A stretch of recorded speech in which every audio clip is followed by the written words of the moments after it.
জগন্নাথ বাবা বলেছিলেন না, শেষ বয়সে নবদ্বীপে যাচ্ছেন সিদ্ধ জগন্নাথ বাবা। বৃন্দাবনের মহাত্মারা সকলে বললেন, এতদিন বৃন্দাবনে ভজন করে আপনি এখন নবদ্বীপে যাচ্ছেন কেন? এই বয়সে নবদ্বীপে চলে যাচ্ছেন কেন?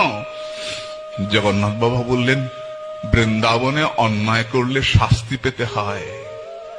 একটা কলসি ভেঙেছিল বলে মা যশোদা গোপালকে দড়ি দিয়ে বেঁধেছিলেন, আর নবদ্বীপে নিমাই সব ভেঙে ফেললেও সচিমাতা কিচ্ছু বলেন নাই। কেন জানো? নবদ্বীপ ক্ষমার ভূমি। যত অন্যায় করো না কেন, তারপর যদি একবার হা গৌর বলে নবদ্বীপের ধুলায় লুটিয়ে যাও, তুমি জানবে কৃপা তোমার হবেই হবে। নবদ্বীপ হেন গ্রাম ত্রিভুবনে নাই। জহি অবতীর্ণ হইলা চৈতন্য গোসাই। নবদ্বীপ তো ক্ষমার ভূমি। গৌর গঙ্গা দর্শন নবদ্বীপের ধুলায় গড়াগড়ি।